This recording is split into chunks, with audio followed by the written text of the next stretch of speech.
On this week's full-time roundup, City add their hand on the Premier League trophy. Real Madrid enjoy a perfect weekend. The Bundesliga's two-horse race goes into high gear. Plus, Serie A continues its intrigue. And the early results in AFCON Asia have us shaking our heads. Full-time roundup starts right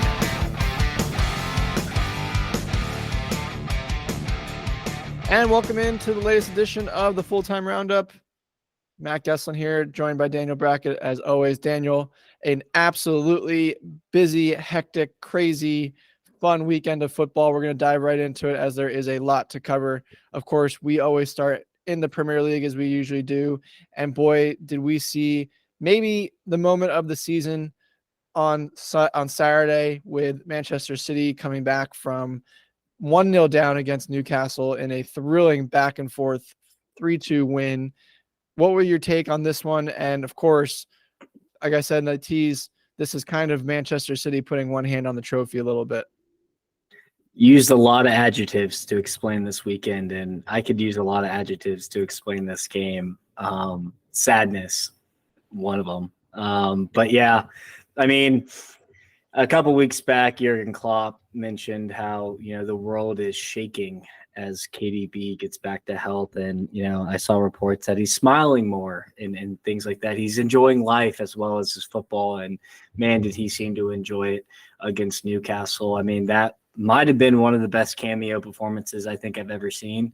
I mean, 5 minutes in, he scores a goal and he seems absolutely winded, but he still has enough gas in the tank to absolutely drop that ball on a rope to Oscar Bob's left foot. Oscar Bob, swiveling the defender, almost like a ski move you see on a slope, and then to put it in the back of the net. But to keep it from Dubravka, but also from Botman, I mean, that skill is just insanely hard. And for that 20-year-old Norwegian to pull that off, and one of the most important, final phases of the game is just crazy to me. But, a lot of this talk that we'll have is on Manchester City and how, what are they going to put 15 performances in a row, wins in a row to, put that second hand on the trophy? I sure hope not. But, shout out to Newcastle today. I mean, I predicted this match to be an absolute blowout, and, they proved me wrong with some really good, especially a really good first half. But Eddie Howe's, probably sick to his stomach after this result. Yeah, a lot of places to take this from where you just kind of teed us up, which is great. Of course, from a Newcastle perspective, you have to, give them props, like you said, really put a valiant effort. No way that anyone that came out of St. James's Park is going to be upset with the performance that they put out there. Of course, you want to win the game, and it looked like they were going to have a chance, or at least get a point, late. And Kevin De Bruyne, you mentioned his cameo. We'll talk about that in a second. Just comes in and steals it away from them. But again, you're looking at Eddie Howe's side that really put out a sharp, one of their better performances in a long time, in my opinion. Of course, they've been struggling with injuries. They're starting to get some players back and healthy a little bit, but you're still kind of concerned about them where they are. They currently sit 10th in the table now, Daniel, after the weekend's results. So, it feels like that's not really doing them justice, though, given where they've been. And of course, you just look at the roster. Of course, there's been injuries across the entire league, but Newcastle really had almost their entire starting 11 at one point. It feels like on the bench or out, not available. So, yeah, you kind of look at it that way. We've talked about Eddie Howe's perspective and if he's going to be around. I think it's still up in the air at the moment as far as just longer term picture for him. But again, this game is a good showcase of what the team means and how they back Eddie Howe and what he's trying to get his message across. As far as Manchester City, though, again, this is they are now the story, right? You talked about, the run that they're going to go on, and we've seen this before year in, year out with this squad. And this feels like that game that could be that catalyst, that could kind of be the one that gets the roll going. And you saw how much this meant to this roster, this team after the game. Everybody, cheering towards the away fans, very much ho-hum, happy, hugging. Pep Guardiola running down to the players and giving them high fives. And You don't see that too often from a Man City performance because they're so accustomed and used to winning.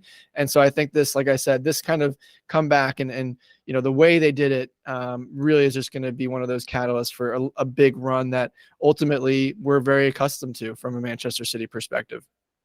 Couldn't agree more. And, as we wrapped up the last episode, one of the last things you said is, how I enjoy my goals.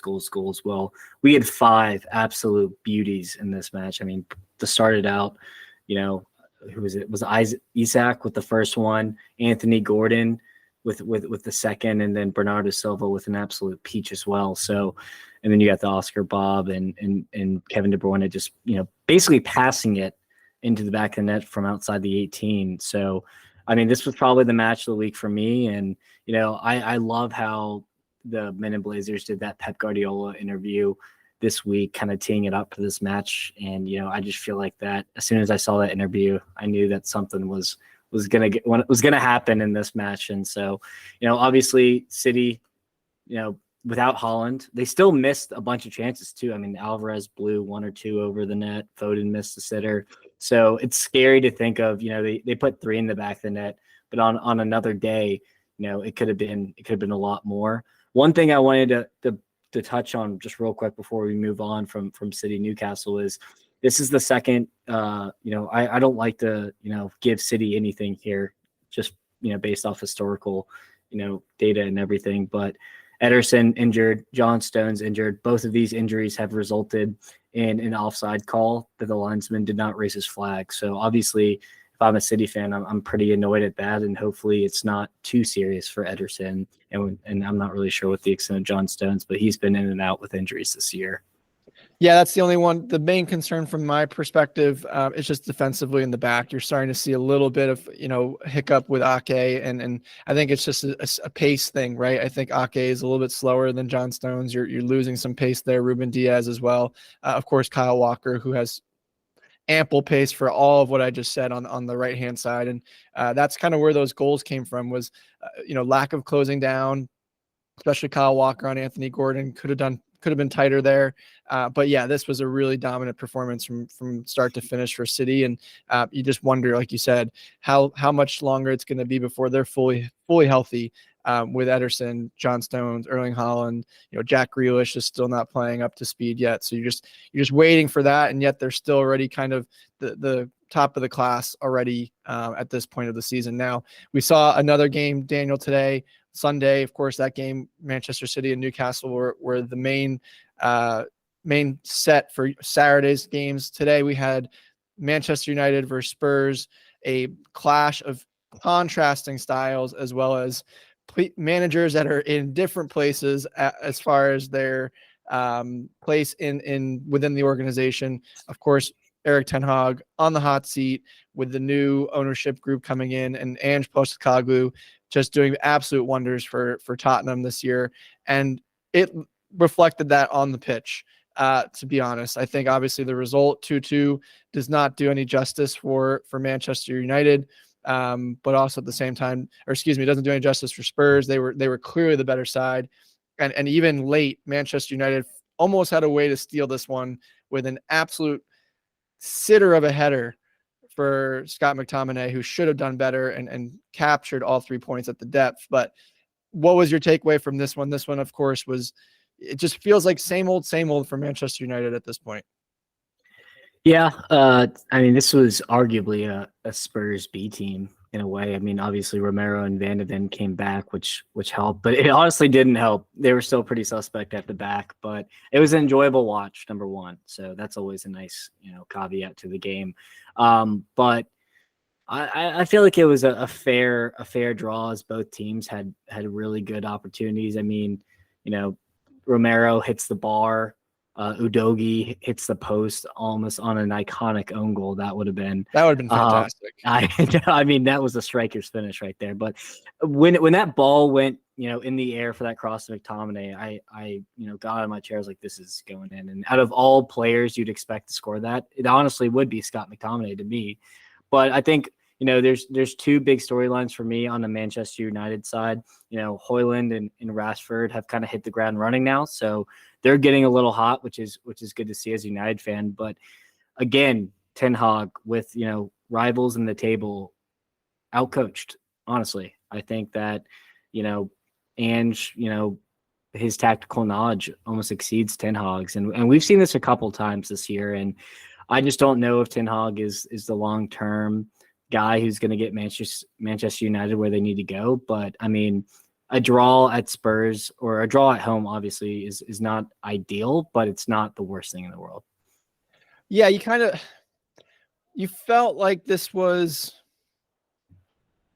a real performance to showcase to Jim Ratcliffe, Eric Ten Hag's job, right? You kind of look at it from the lens of you're playing at home. You've had a few weeks to kind of dissect now the new ownership. They've been off a couple of weeks without, FA Cup and Carabao Cup performances. So they had the actual break going into this one.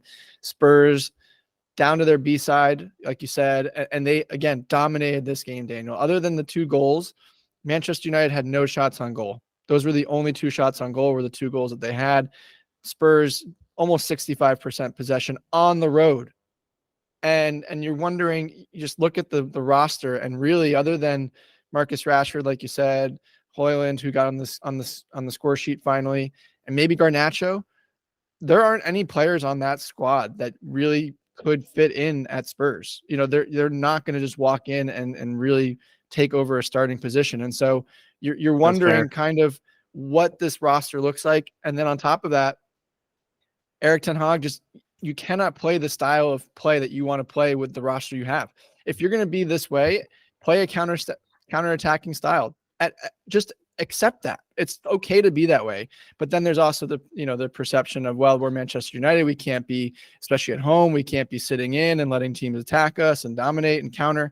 So it's kind of a catch-22 for them. And I really don't know, where they go from here. Of course, they need to have such a rebuild top to bottom, not only on the field, but in leadership and in the front office. And you're starting to see that. So from a Manchester United perspective, I think this is a long project that's just starting. And I don't know if Eric Ten Hag is the guy either. But from my perspective, if I'm Spurs, I'm much happier with this point. Like you said, B-side, going away and getting a point on the road at a tough place. Regardless, it's a tough place. Yeah. One funny stat for you, Max. I know you love stats. Timmy Werner, 1 game, already has more goal contributions than Antony for the season. Love bringing that up to my Manchester United friends, as well as Jadon Sancho, who we'll get to later. Second question I had is, it's more of a coaching question, but I've done a lot of, discourse and reading with coaches and their philosophies. And, both of these managers are the type of, I'm going to go down with my playing style, right? It's my way or the highway. And then there's coaches that you see adapt formation and evolve over time. Where do you stand on what a coach should do? A little bit of both? Or, if you were in their position, would you go down with a ship with how you want to play football? Or are you willing to, adapt and evolve based off what you're given, injuries and transfers? It depends on where I am, right? I think at a club like Manchester United or Spurs, in this instance, the clubs that we're referencing, you have to adapt a little bit because you have to get results, right? Exactly. And I think if you're talking about a Vincent Kompany, a younger manager, or even a more experienced manager, if you're going to go down to that level of, an Everton or promotion side, then you go and you just full balls to the walls, my style, that's it. It's going to win or it's not going to win. And you build a team that way. You set that foundation of who you are. You do that even at a Manchester United and a Spurs. You're laying that groundwork in training every day with the way that you're trying to get 90% of the game that you're playing. You want to position it in your style.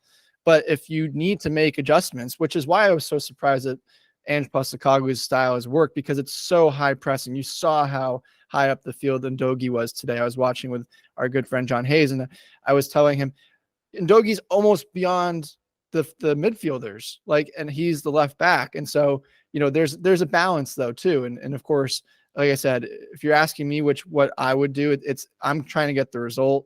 I'm trying to work with what I have to get that result. But at the end of the day, my message is what I want it to be going forward, because I'm ultimately going to be here that's the thought you have as a manager. And so I think the trouble for Erik ten Hag, even from the beginning, was he never could get that message across to the locker room. He tried with Ronaldo and the way that he handled that situation, which I think was great. Not just from a personal standpoint, but just the way, he addressed the situation, handled a player of that stature. It may have rubbed some players the wrong way in the locker room, which we've heard. But that's ultimately what he has to do as a manager. Now, if it doesn't work and he doesn't get the respect of the players, you gotta change things up if you're the new ownership, especially coming in fresh and with all the problems that they have. So it's definitely a tricky one, but one that these managers, and it's a results business, Daniel, as you know, they got to get results or they're looking for their next job. Couldn't agree more with that take. So I thought that was well said. So to kind of move on, just quick hitting Chelsea, bounce back game after a pretty terrible display. They were able to edge past Fulham. I wouldn't say it was convincing. And also pretty terrible display here too. So yeah. it continues the terrible. Same shit, different day, except it was a W. So, you're climbing up the table, though. This was good. That United draw was good for Chelsea fans. And, maybe you should have Dua Lipa come to the Stamford Bridge more often. I was seeing some of that discourse. But, to move on to the other game, Everton drew with Villa, which is, I wouldn't say surprising, but if you watched this, you might have fell right back asleep because it was fairly boring. But 2 VAR goals were called off. Very boring game. I did watch it. I felt like there was going to be a fight at some point, which would have been fantastic for me because there was nothing else coming out of this match. I think though, if you're an Everton supporter or an Everton player, that's exactly what you wanted, right? You kind of wanted to be a little bit scrappy and get Unai Emery's men off their game. And so if you're now, this contradicts what we said about Manchester United being at home and getting a point. This is a big point for Everton, against the top 4 side and Villa. Of course, Luton get a big point on Friday, which we'll touch on here in a second. But again, big result for Son Dyche's men. You would have liked to have seen Dominic Calvert-Lewin score there, on that breakaway situation, especially with how important 3 points are.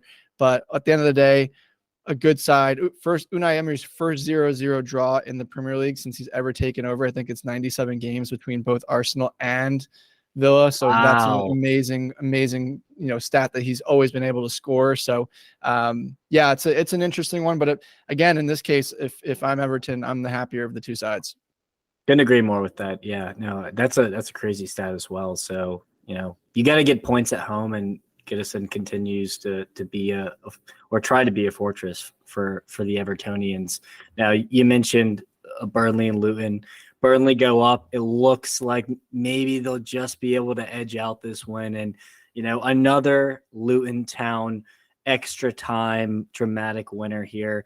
I think they have the most goals, in after like the 85th minute, other than Liverpool, which is a pretty crazy stat. So they love to leave it late. And if I'm company, I just, I'm sick with myself that my team just cannot get across the finish line in a 6-pointer here. Yeah. And of course, remember this one, if it does lead to, either side being relegated, of course, a controversy at the end, definitely a foul. I don't know how. I was at first second guessing it. I thought that, they were both going for the ball and it was a clean, just coming together. And so the goal should stand. And then you see it more and more. And Adebayo is definitely going in and trying to, inflict an interference of the goalkeeper. Goal probably should have been disallowed. A huge 3 points that, Burnley could have used. And of course, Luton get a huge point that keeps them within touching distance of Everton. But again, in terms of the relegation battle, if a night is to remember later in the season, this is one of those. And Daniel, we had another one of those situations moving over to the Bundesliga where, like City above, if you're going to win the title, you have to win games that you probably were maybe not expecting to win or kind of were up in the air for you. And that was what happened with Bayer Leverkusen, who took on Augsburg on Saturday morning, and they left it late, but they get the win, and Xavi Ball continues to impress. They are still top the table now, keeping up with the Joneses. They beat, they kind of take that pressure from Bayern Munich on Friday and kind of get them backing 5 points clear on with the, of course, Bayern Munich has the game in hand, but they kept up with the pressure. And from my perspective, that's exactly what a champion's going to need to do going forward. Yep. No, absolutely. And especially you mentioned Bayern playing before them, all the pressure's on them now. So the fact that they have the mentality with, Boniface, Wirtz on the bench, Kosunu, Tapsoba all out in AFCON, and they still are able to get the dub. You need Adam Schick and Hoschleck and Hoffman and the players to filling these huge voids. And they are short on center backs, so that will be a really interesting, predicament that Xavi will have to figure out with more attacking potent teams. But a win's a win, and sometimes you just got to leave it late, and these are the moments that can spur a title chance. Yeah, and a great finish by Palacios, of course, in the 93rd minute. If you didn't see it, just the look in the top right corner at the time on the clock. It was a late winner, if you want to call it that, if anything. And so again, 4 points clear of Bayern Munich, who, like you mentioned, played on Friday. They get a 3-0 win, but Daniel, it was not very convincing. Of course, Jamal Musiala gets a brace, but the first one coming in the 18th minute. And then between that point and kind of when he put in let's say the clincher or the finisher in the 70th minute, if it wasn't for Manuel Neuer, this could have been a 1-1 draw, or it could have been a 2-1 Hoffenheim win. This was by no means a easy cruise to victory win for Bayern Munich on Friday. Yeah, and shout out to Hoffenheim. Obviously, Bayern won 3-0, and the score line doesn't really reflect what actually happened in the game. They were in it all the way up until probably the red card in the 60th minute. Hoffenheim had their chances, and they just could not put the ball in the back of the net. But we have an American manager at the helm there at Hoffenheim, probably our most promising and arguably our best manager of the United States pool here, Matarazzo, and he's doing a fantastic job at Hoffenheim. It's in 7th place, or top 10 of their table, and I don't know, I feel bad for the Hoffenheim team, as they could have gotten a result here, but I just don't think Tuchel has impressed. This was a big game for them, especially first game after Franz Beckenbauer's passing. And so you thought maybe they'd come out with some fire and absolutely lay the wood on Hoffenheim. And I guess scoreline wise they did, but they left 2 goals pretty late here. But the one thing you did mention was Musiala brace, and that's been one of the biggest talks about the complaints about Tuchel in the Bayern camp was, Musiala was one of the best players in the world last season, and he's been pretty rubbish to start out this year, but he came back in a big way, got the nod, and, it seems like hopefully he can be back to his best and put a couple performances in a row of, prime Musiala. Yeah, of course, the Meisterschalen last year with the winner at the depth for Bayern Munich. Of course, youngster, one of the most promising talents in the world of football. You see it when he does play, just the way he took that ball off the second, the turn for the second goal. When he received the ball and worked through it with Leroy Sané, you can just see the talent oozing and the confidence coming to him. A big part. If he comes back to form, just another added bonus for Bayern Munich that they can look to with the likes of Harry Kane and Leroy Sané and other team members that they have as part of that roster. So you hope that he gets some more minutes. There's talk about a new contract for him as well. So we'll see what that looks like. That, of course, you don't want to lose a talent like that if you're Bayern Munich, but it's never done until it's done. And where that leads to, we'll see. But you expect him to get some more minutes and be confident that he wants to stay in Bayern for a very long time. Now, you mentioned, Daniel, the importance of still getting results, even if you don't play that well.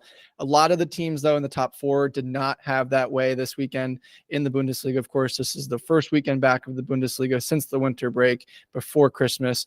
And Daniel, this top 4 race is now really, really getting interesting. You had Stuttgart, you had Leipzig, both drop points this weekend. You had Borussia Dortmund, who took care of business and looked really good in their game. And then, of course, when you're talking about losing points for Leipzig, they played against Eintracht Frankfurt, who we talked about in the prediction show, kind of moving up the table slowly. So they're currently sitting in 6th place. Stuttgart, Leipzig, Dortmund, and Frankfurt are all separated by 7 points right now.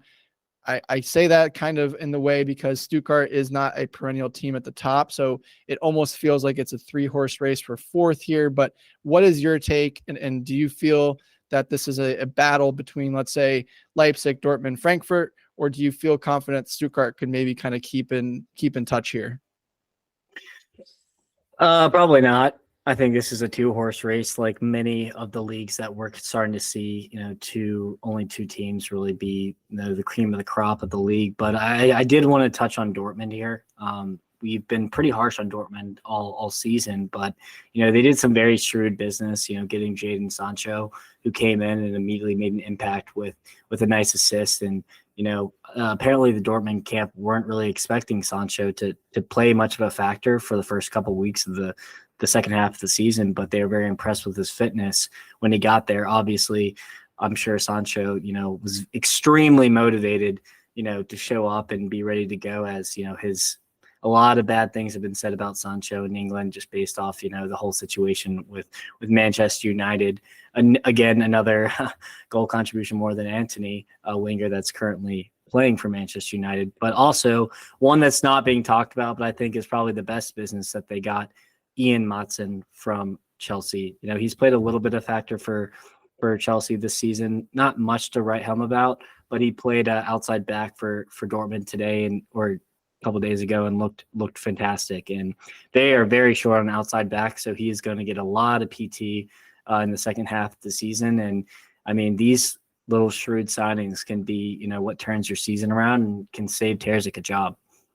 Yeah, you mentioned Ian Maatsen, of course, was not getting much playing time under Pochettino. In fact, actually was moved higher up the pitch than where he likes to play at that left back position. So a little bit of course, one of those things that just typical Chelsea, you kind of lose a nice talent. Although we didn't lose him, he's just on loan. So hopefully he gets some time and plays in that position and things kind of evolve. Not to get on Chelsea, but so we'll see what happens there. But yeah, definitely a nice move for them. Of course, Jadon Sancho comes in and gets a big assist and looked really good in a short period of time with a cameo. And one of those things where we did harp on Borussia Dortmund, but they've always been hanging around. I think we were just so expectant, and I think everyone is expecting them to be competing for the title, and that just fell apart pretty quickly. But if they still come in top 4, Daniel, get European football, I think that's a pretty good story for Edin Terzic and what he's trying to do longer term. We did talk about if he's on the hot seat or if he moves into the front office. We'll keep an eye on that. But again, from where they were to where they currently sit, only a couple points behind Leipzig, 3 points behind Leipzig, and 4 points, like I said, behind a Stuttgart team that we both feel probably isn't going to go the distance. You're in pretty good shape right now for European football. And from a Borussia Dortmund standpoint, if you get European football, Champions League football year in, year out, that's exactly what you want. And 1 year, maybe you snag the title, should have been last year, but otherwise kind of can't ask for much more than what you're getting right now. Now, moving over, Daniel, I mentioned beginning of the show, perfect weekend for Real Madrid. Of course, they did not have a weekend game in La Liga, but they do get some help from Girona, who dropped points to bottom of the table, Almeria. They did not lose, but they only get a draw, 0-0 draw, which we talked about this before, Daniel. Could this Girona team continue going and keeping pace with Real Madrid? That is to be seen. So firstly, that is the one positive for Real Madrid on the weekend. And then on top of that, today, Sunday, they absolutely hammered their rivals in an El Clasico for a trophy, and they win the Super Cup in 4-1 fashion. Vinicius Jr. getting a hat trick. So again, can you ask for a better weekend for Carlo Ancelotti and his men? I don't think you could. I mean, you beat Atletico Madrid, your city rival, earlier this week. You absolutely spank your biggest rival, Barcelona, in a final on live television. And then, the team that's been a pesky gnat in your ear in the whole race for La Liga drops points, which should have been probably a win for them. It can't get much better than that. Vinicius Jr. mentioned not only a hat trick, but a first half hat trick. I mean, straight off the jump, he scores 2 goals in a blink of an eye and then draws the penalty later. Ronald Araujo sent off. It's going to be a long, long flight home for Barcelona players. I'm sure Xavi had some choice words for them in the locker room at halftime, as well as, after the game. But, on the contrary, Real Madrid will probably party all the way home on that flight. Lewandowski, though, I was very, harsh on him last game, he did score again. So now maybe he's starting to put together his game and he can kind of hit the ground running once La Liga starts back up for Barcelona. So that's one positive if I'm a Barcelona fan, but it's pretty dire in Barcelona. And I don't think they're going to let go of Xavi because just simply there's no one else on the market that would probably do as good or better of job than him. But I could see, the Xavi era end after this season. Yeah, you were kind of leading me right into where I was going to ask you, what does Barcelona take out of this performance? Of course, Lewandowski gets a worldy goal, a clean volley finish. That was just a beautiful finish. But at the end of the day, that's not enough, right? And defensively, this team is a shell of what it was last season. What the hell is Jules Koundé doing on that first goal? I do not understand. And then secondly, 10 minutes, not even 10 minutes later, the defense plays worse on a trying to keep a high line with Vinicius Jr. just goes right behind them, or Rodrigo goes right in behind them. Easy finish for Vinny for his second. So you couldn't have asked for a worse start for Barcelona. I don't know if that's something that Xavi told the guys ahead of time. We want to play a high line. If it was, did they practice it? Because this team did not look like they were ready for it. And so you question, the manager a little bit. Of course, the players still have to play on the pitch as well. But yeah, this was from a Barcelona, as good as a weekend as it was for Real Madrid, this was just as bad for Barcelona as it could have gotten. You never want to get beaten, especially in a final, let alone by your rival, and not least of all get blown out 4-1, which could have been a lot worse. And so you're just wondering, what was the message on the plane? At what point does the message not come across? Because this is not the first time that we've seen a performance like this from Barcelona this season. We talked about it last episode, where they're starting to become almost unwatchable a little bit. Hard to say from a Barcelona perspective, but what does he say? Where does he get the message across? Now, can he get the message across, or has he officially lost this locker room? And I know you said that there's no one to replace him, but at what point is it just you have to replace him because you have to replace him? That is a fair question, and that's why they don't pay me the big bucks, Matt. But I just am so confused by that game plan. I mean, we've seen it before with other teams, but the last thing you want to do is play a high line with Vinicius and Rodrigo running down the wings, especially when you have someone who can unlock space and time like Jude Bellingham does in the middle. And they were just like not even pressuring him, and he was able just to sidestep, central midfielders and then just play dink balls in behind. Real Madrid struggles when you not park the bus, but you put men behind and you make them break it down. And I know that's not the Barcelona way. And, I'm sure Barcelona fans wouldn't enjoy that, but I'm sure as hell sure that they would enjoy, a closer performance than getting absolutely blown out by playing that high line. It's just stubbornness. I don't know what Xavi was thinking. And you mentioned, Barcelona have become a little bit unwatchable. I think there's been more bad performances than good performances this year, and obviously that's concerning. And you can always point to injuries, but there wasn't much passion either. So lot of inflection here. But just to quickly touch on other La Liga games, Athletic Club, beat Real Sociedad. Didn't realize this was a derby, so my fault on not mentioning that, both in the Basque region here. But, they're right there with each other in the table, so obviously a huge victory. And Berenguer, slots in right for Inaki Williams and scores 2 goals. So good to see from him. And also Sevilla, losing a heartbreaking fashion to Alaves, and the fall of grace that Sevilla's had this season is a pretty sad one. They weren't great last year, but were able to rally back at the end. But I mean, I don't think they'll get relegated, but this could be one of the worst performances in a season we've seen from Sevilla in quite a long time. Yeah, back-to-back seasons for Sevilla now. You're getting a little concerned as far as, just where they are. They continue to be towards the bottom. And a team that normally, Daniel, just to wrap a bow on La Liga, is normally towards the bottom, is Valencia, who get a big result today as well. They're now 8th place, hanging in there for maybe a little bit of a fight for that 6th place position to get some European football, which would go a long way for that club, especially, like I said, last couple of years they were at the bottom, and they had a pretty ugly incident one point at the end of last season as well that looked like maybe they might get relegated from a points deduction standpoint. They get away with it. And again, they moved with a big win today. Moving across to the rest of Europe, we want to focus on Italy, of course. We've talked about this race, Daniel. Inter Milan and Juventus. Inter absolutely just dominates, against Monza. 5-1 wasn't even much of a match.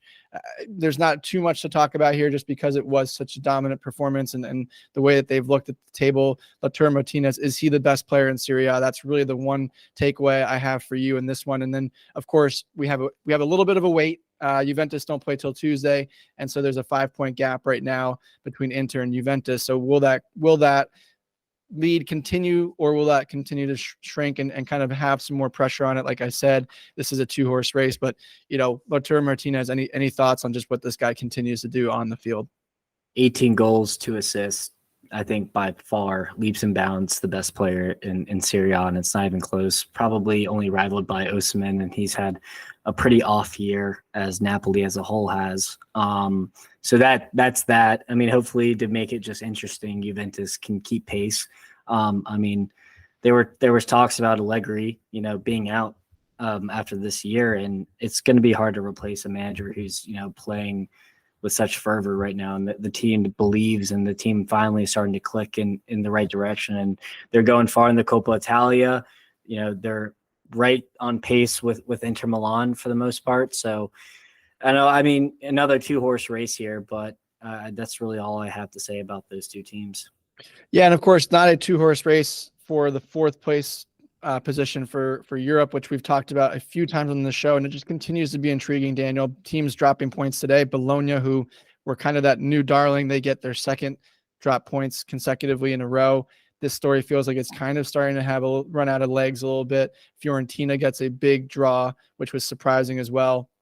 And so, Udinese should not be a draw for Fiorentina if they want to continue in the top 4, and Lazio get a big win to move up even tighter. So this, we talked about AC Milan, who they get a big win today just to kind of cover that whole little spectrum right there.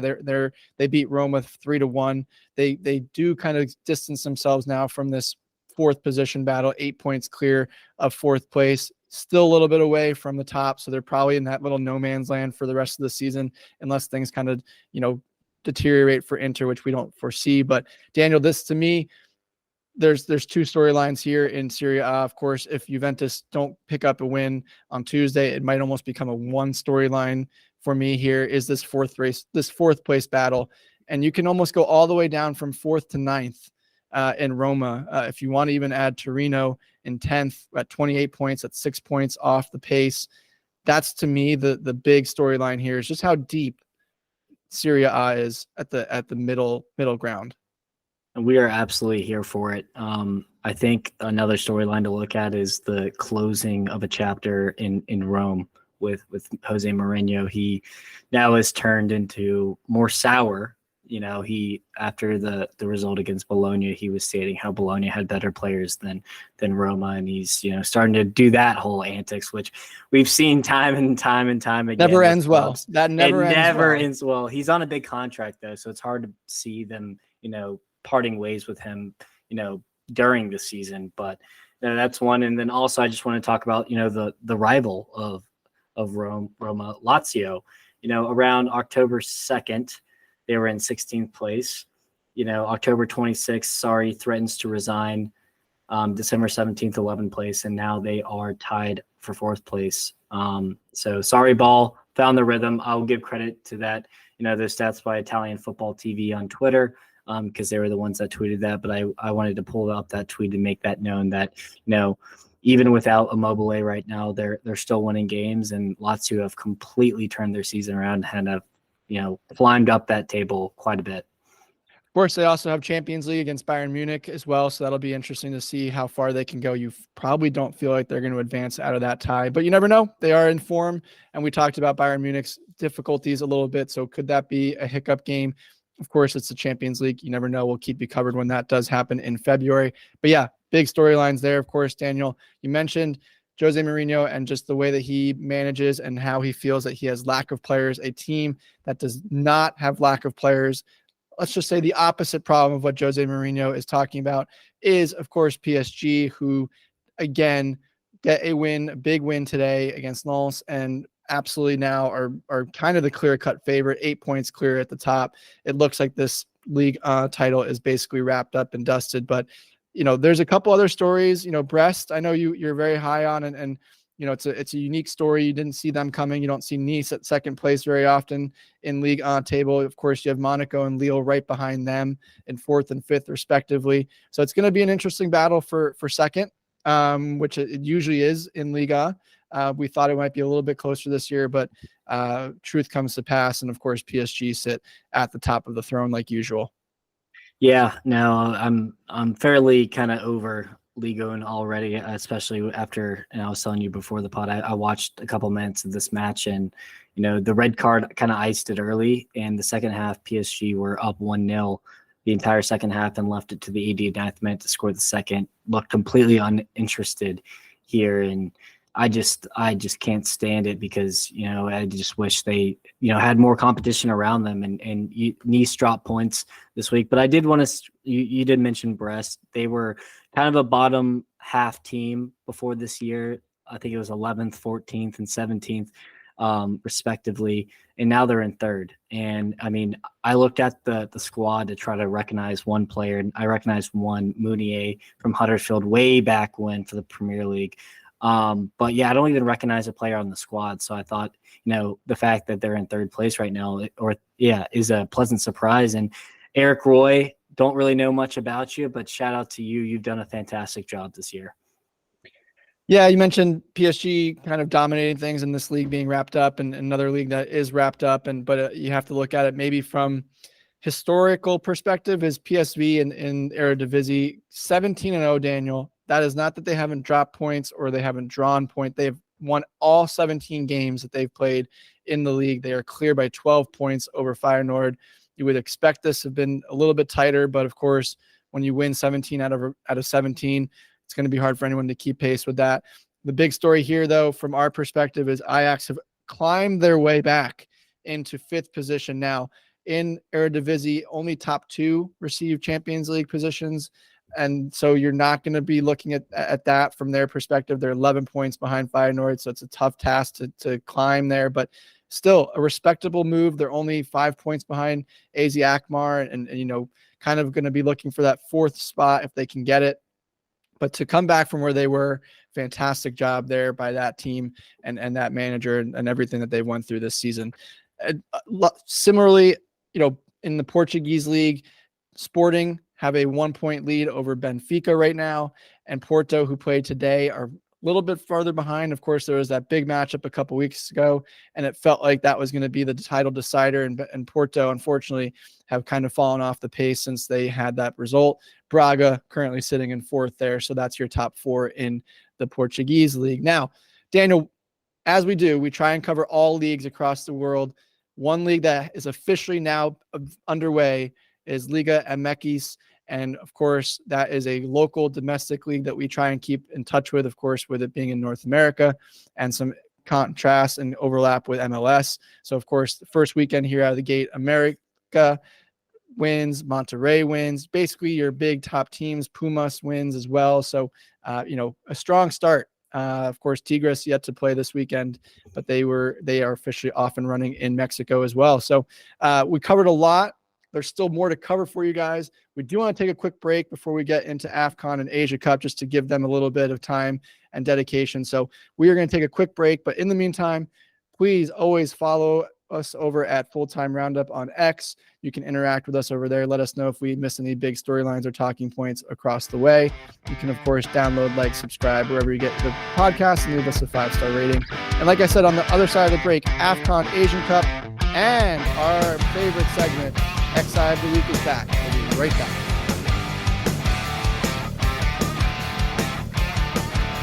And welcome back to Full-Time Roundup. As we said before the break, we are going to cover AFCON and Asia Cup for you guys.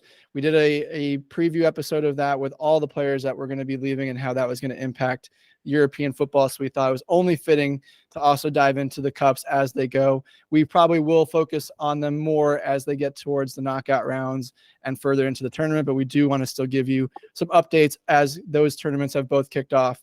Firstly, with AFCON, which started yesterday. Daniel, 2 days ago. Ivory Coast getting the opening game winner, and they win and look very good in that one. Now, Something that happened today, which we are both very surprised about, Daniel. We had maybe the biggest upset. I don't want to call it soccer history because I don't know where this team sits on the FIFA rankings. Clearly, they're part of it.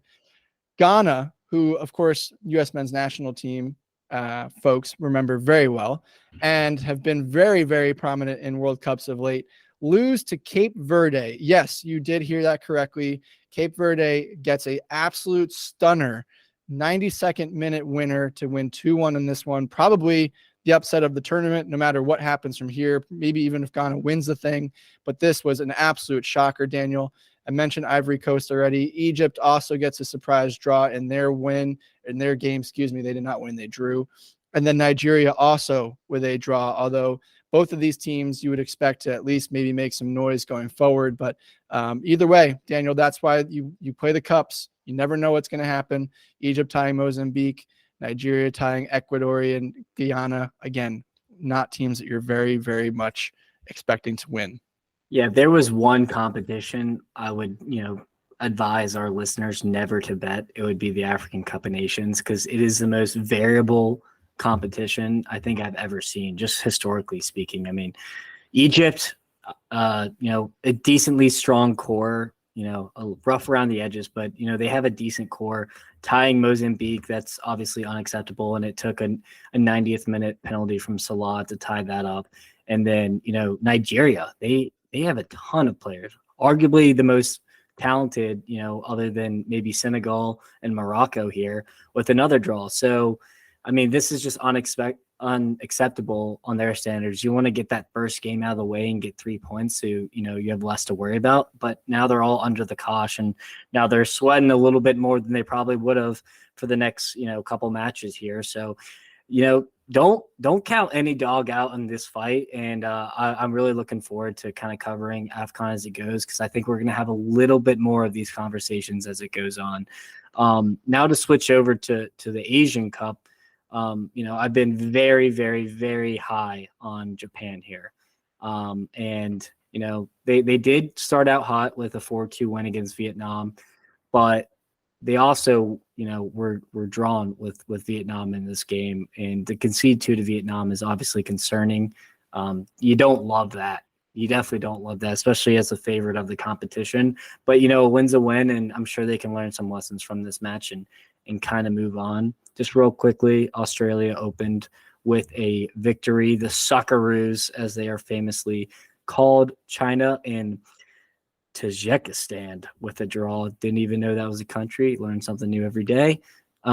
Syria and ties with Uzbekistan. Know both of those countries. And then Iran, which was a little bit of a sleeper in this tournament, absolutely rolled. They have a pretty solid core as well, especially with Taremi, the big name in that squad.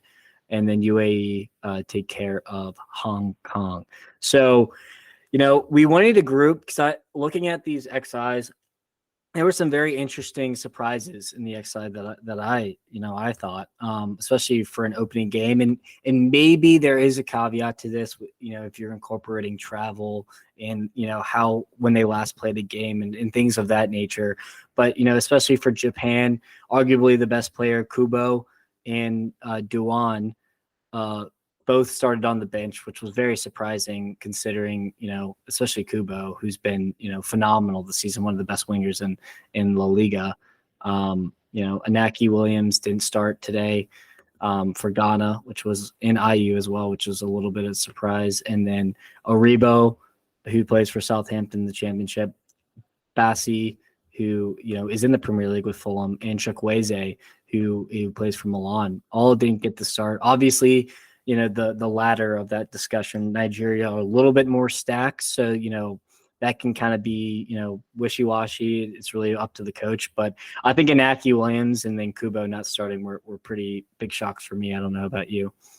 Yeah, they are for sure. Of course, you look at this, though, and you don't know what's going on in the camps, right? As far as travel, when they arrived, who was a little dinged up. Of course, Chukwueze hasn't really been playing that much for AC Milan consistently there, so there might have been something there from his perspective. But again, you also look at the opponent, right? You mentioned Japan tying early on Vietnam. You would have expected this to be the result that it was, a little bit easier, so you could rest Kubo in. And even in that regard too, just to touch on that game and specifically, you see teams grow into tournaments, right? So you always are going to expect this to be a slow start. They don't get much time together. I would expect to see something similar for South Korea, who is the other favorite.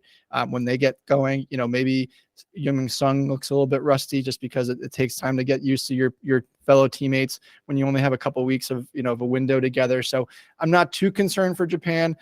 They of course are one of the favorites, and if they don't advance the knockout, then you can question why or what happened, but I think they'll be okay.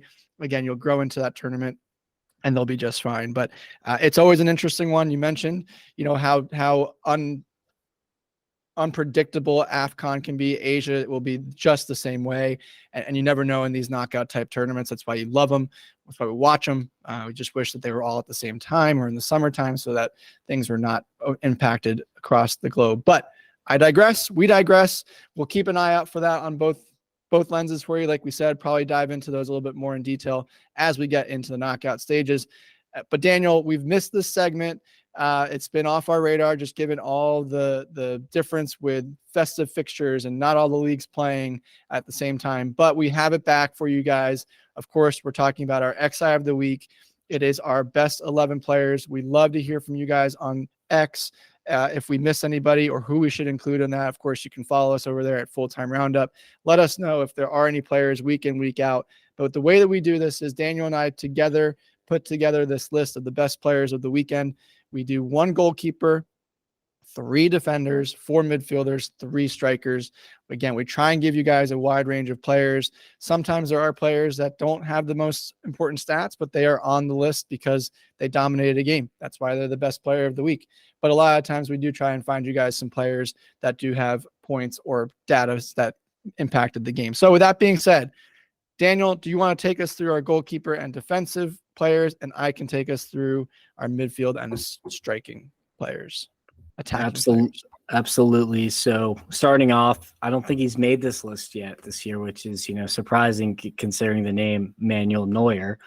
He did have the leg break and he seems back, to full fitness. Thankfully, he's not skiing anymore, I think. Yeah. So yeah, I think, he probably got a stern talking to, especially during the winter break. Don't you even think about going on a mountain here. But yeah, he kept a clean sheet. He made, he seemed like back to Neuer things, just somehow making incredible saves that, not many other keepers could make. And he kept Bayern ahead, and he's probably the reason they kept it comfortable throughout the game. For defenders, Ramazani with the 96th minute goal for Napoli to give them 3 points.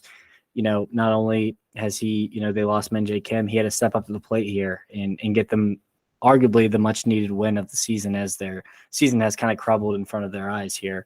To move on, Antonio Silva, one of the most promising, if not the most promising center back in the game of football right now, for Benfica, scored to kind of, spur Benfica on to their win as they were down early to start out. And then Theo Hernandez with a goal. He's been fantastic, arguably Milan's best player this season, maybe rivaled by Pulisic at this rate. But him just bombing down the left flank, him playing center back at times. You love to see it. And he loves Milan, the club captain. And, I can't wait to keep watching Theo Hernandez. In the midfield, we had Kirkan Rodriguez from Las Palmas, who had 2 goals in their performance. They had a big, big result. And we had also Palacios for Bayer Leverkusen, who got the winner late. Of course, 1-0 in that game. And of course, when you get the winner, you are on this team sheet. I'm always butchering this guy's name, so I'm not even going to try and pronounce it correctly. I'll just say it as it's typed out.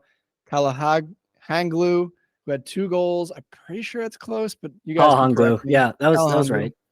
I appreciate that. There's some language in here every now and then. Gold sticker from that. There we go. Appreciate that. And of course, our last midfielder is Bernardo Silva, who, if you didn't see the goal, it may not have been the highlight that you get to see, but boy, was it a pretty goal. Back heel, just a little flick on from a cross in from Kyle Walker that was just straight class. So he gets the fourth midfield position for us. Now, in our attacking positions, of course, you're looking at goal scorers. You're looking at Luke DeLong, 3 goals, hat trick. How can you take a Hattie off the board? Of course, the other hat trick, Vinicius Jr., so 3 goals on the board. And our last one, we mentioned him earlier, Lautaro Martinez, from Inter. That was a tongue twister, from Inter, who had 2 goals today as well. So again, that is our XI of the week. Let us know on X where we missed any players. Of course, we are only focusing on domestic league, so we're not taking into account the cup games, and that is just who we have. Now, of course, as part of this segment, it's been a while, Daniel, so I almost forgot how we kind of go normally here, but we do player of the week and then young player of the week as well. So not only do we give you an XI of the week, we give you the starlet of the week as well as the starlets who are coming up and coming into the league. So Daniel, give us your player of the week. Vinny Jr. What can you say? A first half hat trick, completely dominated Barcelona. And there's always discourse when Real Madrid play Barcelona. Xavi loves to slide out Araujo to the right side because historically he's defended Vinicius Jr. well, but he had absolutely 0 answers for him this game. And Vinicius, he's had a good season, but this is probably his vintage Vinicius Jr. performance here. And, 2 goals early and then to draw the PK and convert it as well. He even counted on his fingers how many goals he scored and hit the C, which is hilarious. So, for all that combined, that deserves the player of the week for me. How about you? Give me Kevin De Bruyne, not only because we're looking at this from a week perspective. So he played on Sunday last week as well. 15 minutes there. When he came on the pitch, City scored 3 goals. He had 2 assists in that game. And then when he came on the pitch the other day, 25 minutes, 1 goal, 1 assist. So if you do the math quickly, that's 5 goal contributions in less than 45 minutes of play since he's been back. Absolute maestro, masterclass all around. Give me Kevin De Bruyne all day, every day now that he's back, and we hope that he is back for good. Young player of the week for me, we touched on it a little bit earlier in the show, Jamal Musiala. Again, people forget just how young this kid is. 2 goals, and he looks to be back on form. And it's going to be exciting to see him as well as some of the younger players across Europe that we've talked about, Jude Bellingham, Vinny as well, Lamine Yamal at Barcelona, across the board, Pedri, et cetera, et cetera. So just add him into the mix, and the future's bright for the game of soccer as we know it. How about yourself? I know you have a player that we haven't really talked too much about, and hopefully maybe we'll be on this list a little bit more often going forward. So earlier in the segment, you mentioned, how Valencia has kind of slowly and quietly climbed up the table here. And, when you have a 21-year-old Spanish striker who gets a goal and then 2 assists and a match to win, that's a big part of that. So Diego Lopez, take a bow. Probably his best performance all season. Had to throw him in here as he's only 21, and we have not mentioned his name as of yet. So happy to have someone new on the segment this time. Always great to have someone new. Like we said, just so many young players coming up. We'll try and keep an eye out for all of them for you guys. We're not even scratching the surface here. We've talked about so many of them that are not even starting quite yet or just getting their career started. So we'd love to highlight some of these youngsters that are coming out. Of course, like I said a minute ago, you can interact with us on X at Full-Time Roundup, not only for this segment, but just broadly and generally about the sport, about the game, what you're seeing in the world of football, how we can kind of be doing a little bit better on our show. Anything you want to talk to us about, feel free to follow us over there. You can also follow Daniel on his Twitter account, which is Liverpool CLTFC. You can follow me at Life of Gesslin. Of course, download, subscribe, wherever you get the podcast, leave a 5-star rating. But Daniel, it's been great. We're back. It's official. The calendar is now full of football from Tuesdays to Sundays, and it feels like we have just not left. And it was a nice little break during the holidays, but boy, are we back with a vengeance, and we'll try and keep it all covered for you guys. We love doing this for you guys, the listeners, and we'd love to hear from you guys. So as always, goals. One exciting news for us this week. I am actually out this week, so Daniel will have a guest host on Thursday. Keep an ear out for that one. It's going to be good. We're looking forward to it, but I will see you guys on Sunday. But of course, Daniel will have you guys in good hands in the midweek show. Have a good one. See you next week.